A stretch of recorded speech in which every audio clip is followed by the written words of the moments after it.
Hello. The energy that creates worlds. I hear you speak about it and say if we could get a piece of it, and I like that idea.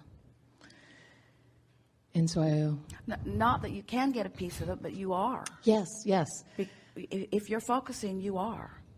And so you summon it, and then you allow it or you don't. That really is the complete equation about creation and energy. You summon it through desire, and then you allow it through belief, or you disallow it through doubt. That's about it. Okay. We have enjoyed this interaction.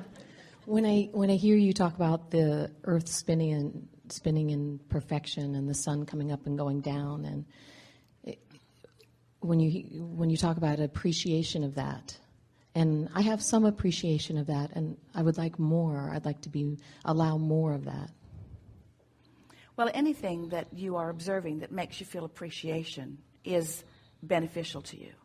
And a lot of those things that have been around for a while, you tend to sort of take for granted. And there's nothing wrong with not getting out every day and bowing to the sun. In other words, we're not encouraging you to be crazy maniacs. Esther walks across the 40 acres in Texas, and there are several hundred big oak trees. And sometimes she'll take a walk around just to greet the trees. She hasn't seen a lot of them, some of them in years. And so the other day she was walking, and she said, "You're my favorite." And then she went to another one, and she said, "You're my favorite." And before the walk was finished, she told about 100 trees that they were each and every one her favorite. Because in that moment they were.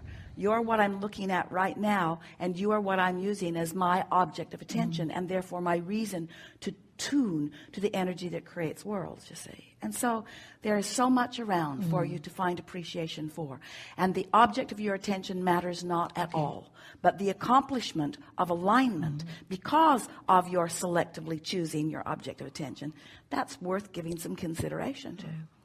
Most of you have just become observers. So the squeaky wheel gets the oil, you say, or I have to deal with this, or I let me just tend to this. And so rather than getting out ahead vibrationally, so that then you get the momentum going, so that then the universe is causing you to realize things that are a vibrational match to that.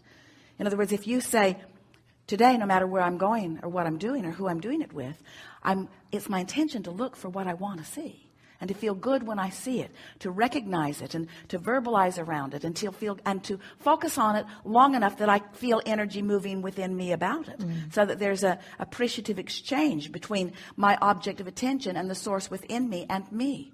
That's sort of what you're looking for. Yeah. But if you are not getting out ahead of the manifestation vibrationally by doing something like that, then there's a very good possibility that you are having knee-jerk responses to what's happening. And it feels like you've got a tiger by the tail, so to speak. It feels like there's a momentum, a cycle that you can't get out of. You can get out of it, but sometimes it feels like you've got a cycle. There's a cycle going that you can't get out of. You're just reacting. And as you react, then you're setting the vibrational tone for more. And then you react, and then you set the vibrational tone for more. So pre-paving, or getting out ahead of the vibration, getting vibrationally out ahead of the manifestation, means I care about how I feel, and so I'm going to get my momentum going. And we would encourage you to start it when you go to bed the night before. When you go to bed tonight, say consciously to yourself, I'm going to begin a new vibration for tomorrow. And then do your best to bask as you go to sleep. And when you awaken, acknowledge that you're going to begin anew vibrationally. This is a day that I'm going to, it's sort of like kids competing for who gets to sit in the front seat, or wanting to get the conversation going because you want to set the tone of it. Have you ever known a troubling person to call you? And so when they're on the line, you say, "Hi, what's the good news?" And then there's that long silence because they hadn't actually thought about that. That's not why they were calling.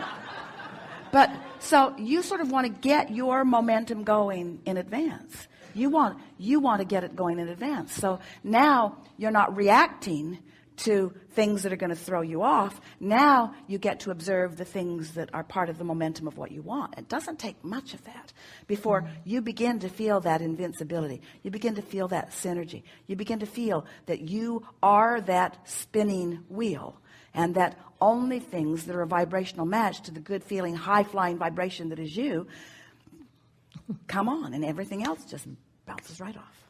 That's great. It Thank is. you. Yes, indeed. Thank you. Yes, indeed. Now what?